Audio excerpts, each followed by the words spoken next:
Bonjour mes amis. La réponse la plus sévère de la Russie. La 6e flotte de l'OTAN a tenté de percer le pont de Crimée. Avant de commencer, je voudrais sincèrement vous demander de vous abonner à la chaîne. Votre abonnement contribue au développement de la chaîne. Voilà, c'est ce que tout le monde craignait, mais dont on essayait de ne pas parler à voix haute. La 6e flotte de l'OTAN, celle qui a tenu sous le viseur la Méditerranée et la mer Noire pendant des décennies, est allée à l'affrontement direct avec la Russie. Sous prétexte de la liberté de navigation, les navires américains ont mis le cap sur le détroit de Kertch. Officiellement, un exercice. Officieusement, une tentative de vérifier jusqu'où Moscou est prête à aller pour défendre ses frontières. Et lorsque les silhouettes des destroyers sous pavillon étoilé sont apparues à l'horizon, il est devenu clair que ce n'était pas simplement une démonstration de force, mais un défi. La Russie a répondu instantanément, sans cris, sans menaces, mais de telle manière que les téléphones ont sonné dans les états-majors de l'OTAN. Des escadrons de chasseurs ont décollé des aérodromes de Crimée. Sur les positions côtières, les radars de suivi ont été activés. Dans les eaux de la mer Noire, les écrans de contrôle de combat se sont allumés. Dans le ciel, il y avait un grondement sec, métallique, comme si la terre elle-même se tendait dans l'attente. Moscou savait que ce jour arriverait tôt ou tard. Trop souvent, les Américains se sont trahis ces derniers temps. Des drones de reconnaissance ont survolé la Crimée presque quotidiennement. Les satellites américains ont transmis des données à Kiev. Et maintenant, voici la flotte. Pas un seul navire, pas une présence occasionnelle, mais toute une armada. Selon des sources, le groupe comprend des destroyers avec des missiles de croisière, des frégates de soutien et un navire de communication polyvalent. Le tout sous le commandement d'un amiral américain dont la biographie est une série d'opérations contre la Russie. À Washington, ils ont annoncé qu'il s'agissait de manœuvres de routine visant à maintenir la liberté de navigation dans les eaux internationales. Mais quiconque comprend un peu la géopolitique sait que de telles coïncidences n'existent pas. Les exercices ne se déroulent pas à quelques miles du pont de Crimée, surtout lorsque la tension entre Moscou et l'OTAN a atteint son point d'ébullition. Le pont de Crimée n'est pas seulement un symbole d'un miracle d'ingénierie, mais une artère vitale reliant la Russie à ses régions du Sud. Une attaque contre lui est non pas une catastrophe militaire, mais politique. Et lorsque les navires de la 6e flotte se sont approchés de la zone où commence la zone de responsabilité des complexes côtiers russes, Moscou a fait ce qu'elle a toujours fait dans de telles situations. Ils n'ont pas commencé à expliquer, mais ont simplement montré qu'ils étaient prêts. Tout d'abord, un avion de reconnaissance russe a survolé la flotte, bas, touchant presque les vagues, puis 2 chasseurs avec les radars de guidage activés. C'était un signal que les Américains ont compris sans traduction. Encore un pas, et nous tirons. Mais ce qui est surprenant, c'est que la flotte n'a pas fait demi-tour. Au contraire, les navires se sont alignés en coin et ont continué à avancer. À ce moment, au poste de commandement de Sébastopol, une liaison directe avec Moscou a été établie. Selon les médias russes, le ministre de la Défense a informé le président de la situation, et quelques minutes plus tard, un ordre a été transmis à la flotte. Nous travaillons selon le plan. Personne n'a précisé quel était ce plan, mais il est vite devenu clair. Sur les écrans des satellites occidentaux, pour la première fois depuis longtemps, des traces de sous-marins russes sont apparues dans la zone du plateau continental de la mer Noire.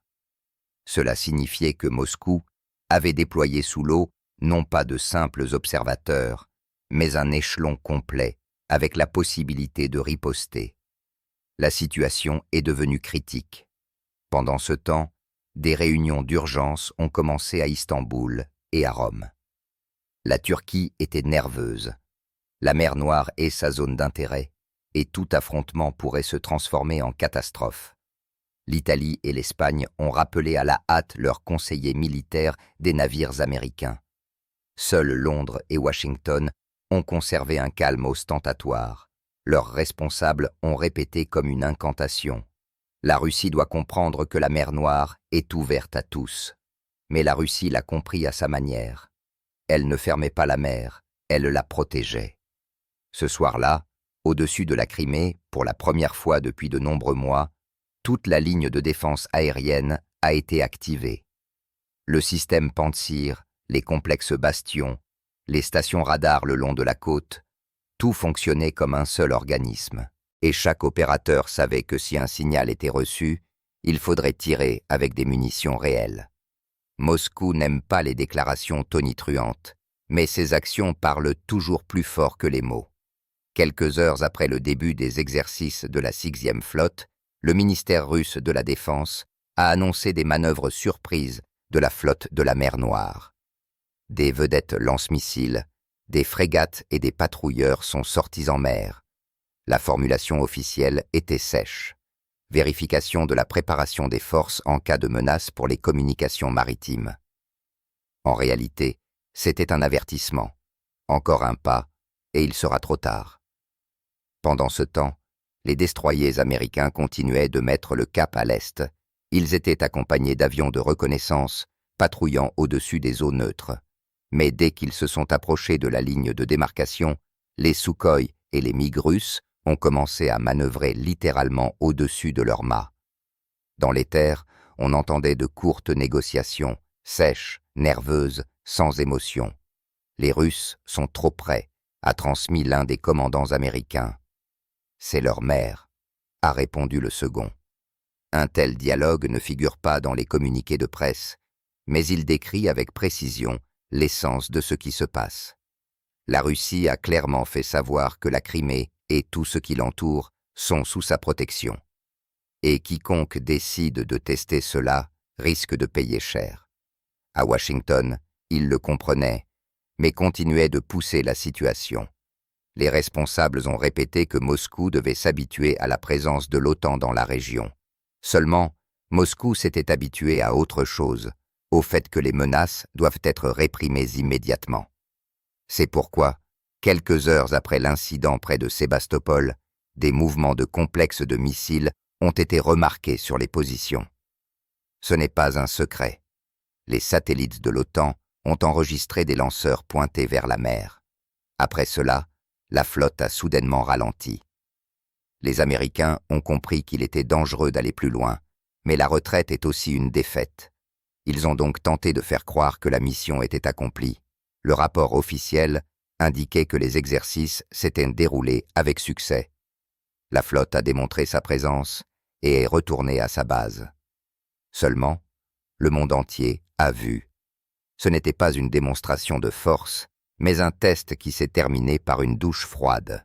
La Russie n'a pas seulement cédé, elle a montré qu'elle était prête à répondre de manière dure, mais extrêmement précise. Et cette réponse s'est avérée plus effrayante que tous les mots. Parce que pendant ces heures où les navires de l'OTAN se sont lentement retournés, les complexes côtiers russes les ont tenus en ligne de mire. Le moindre faux mouvement, et il ne resterait de tout le groupe que des vagues sur l'eau. Lorsque les navires américains ont commencé à se retirer, la panique a déjà commencé dans le monde. Les bourses ont réagi nerveusement à chaque nouvelle. Le pétrole a bondi, et les chaînes de télévision occidentales ont échafaudé des versions à l'envi. Qu'est-ce que la Russie a exactement montré? Pourquoi Washington s'est-il soudainement tu? Et surtout, pourquoi, dans le contexte de la tension en mer Noire, l'aviation américaine a-t-elle soudainement cessé ses vols au-dessus de la Crimée? La réponse s'est avérée simple. La Russie a clairement fait savoir que toute autre provocation serait considérée comme une menace militaire. Ce n'est pas seulement un signal diplomatique, c'est une nouvelle ligne qu'il est désormais interdit de franchir. À Moscou, ils n'ont pas expliqué où se trouve exactement cette ligne. Mais l'allusion était claire. Dans un rayon de plusieurs centaines de kilomètres autour du pont de Crimée, tout ce qui se déplace sans autorisation sera considéré comme une cible. Les analystes occidentaux n'y ont d'abord pas cru. Ils étaient habitués à ce que la Russie réagisse en douceur, se limitant à des déclarations. Mais après les événements près de la Crimée, l'opinion a changé. À Washington, on a parlé d'une nouvelle doctrine de la Russie, à Bruxelles, d'une réévaluation des risques. Seul Kiev, comme d'habitude, a décidé de faire comme si rien de terrible ne s'était produit. Pendant ce temps, en mer Noire, quelque chose de plus grand qu'un simple incident a commencé. La Russie a déployé toute la gamme des systèmes de défense sur les frontières. Les sous-marins patrouillaient le plateau continental. L'aviation assurait une permanence 24 heures sur 24 et la flotte s'entraînait à des scénarios de riposte à une frappe massive. Des avions de guerre radar à longue portée sont apparus dans le ciel et de nouvelles positions de guerre électroniques ont été installées sur les côtes. Le monde semblait à nouveau au bord du gouffre. Et à ce moment, Moscou a fait un geste qui a choqué même ses alliés de l'OTSC. La Russie a annoncé la tenue d'exercices stratégiques non planifiés avec la participation de toutes les branches des forces armées. L'objectif officiel est la vérification de l'interaction. Mais tout le monde a compris que c'était une réponse à la provocation. Pendant plusieurs jours, les troupes russes ont mis en pratique des scénarios de riposte à une attaque depuis la mer. À Sébastopol, Novorossiysk et sur la côte du Caucase, un entraînement à grande échelle a eu lieu. Lancement de missiles, simulation de frappes sur des cibles de surface, échanges radio entre les navires et l'aviation. Tout cela ressemblait à une répétition d'une grande guerre, mais sans de vrais tirs. C'est ainsi que la Russie répond lorsqu'on la teste, pas par l'hystérie, mais par la démonstration de ses capacités. Et l'effet s'est avéré plus puissant que tout ultimatum. La panique a commencé dans les états-majors de l'OTAN. Les patrouilles prévues en Baltique ont été annulées. Et en Méditerranée, les Américains ont annulé les manœuvres au large des côtes syriennes. Washington a compris que la Russie a montré qu'elle était capable de tenir le coup simultanément dans toutes les directions et que toute percée, même symbolique, vers le pont de Crimée coûterait trop cher. Au Kremlin, aucune déclaration tonitruante n'a été faite, seulement une courte phrase du représentant officiel. La sécurité de la Russie est assurée. Mais pour ceux qui savent lire entre les lignes, cela suffisait. Et qu'en est-il d'Erdogan? La Turquie, comme toujours, s'est retrouvée entre deux feux. D'un côté, l'OTAN, de l'autre, la Russie. Et en observant ce jeu, Ankara est restée silencieuse, car elle comprenait parfaitement que si Moscou le décidait, aucun navire ne franchirait le détroit sans son accord. C'est ainsi que s'est terminée cette histoire. Sans tir, sans sang, mais avec des conséquences colossales. La Russie a prouvé que sa force n'est pas dans le cri, mais dans le sang-froid. Et maintenant, lorsque la 6e flotte est repartie vers l'ouest, le silence est revenu sur la mer Noire. Seulement, ce silence n'est pas la paix, mais un avertissement. Le monde s'est figé, car il a compris que la Russie a changé. Elle ne se justifie plus, n'explique plus et n'attend plus. Elle agit. Et ses actions obligent désormais même les adversaires les plus têtus à la respecter. Et pourtant, la principale question reste ouverte. Combien de temps l'Occident va-t-il tester sa patience? Car chaque nouveau défi rapproche le moment où la démonstration de force se transformera en un affrontement réel. Et maintenant, réfléchissez-y vous-même. Quelqu'un en Occident croit-il sérieusement qu'il est possible de percer impunément le pont de Crimée, qu'il est possible de passer sous le nez de la défense russe et d'espérer un miracle? Non, ce n'est pas de la bravoure, c'est de l'imprudence. Et plus Washington jouera à ces jeux, plus la réponse sera terrible. Parce que la Russie est un pays qui ne crie pas, mais qui agit. Et quand elle dit que c'est assez, le monde ferait mieux de l'écouter, tant qu'il est encore temps, mais il devient de plus en plus court.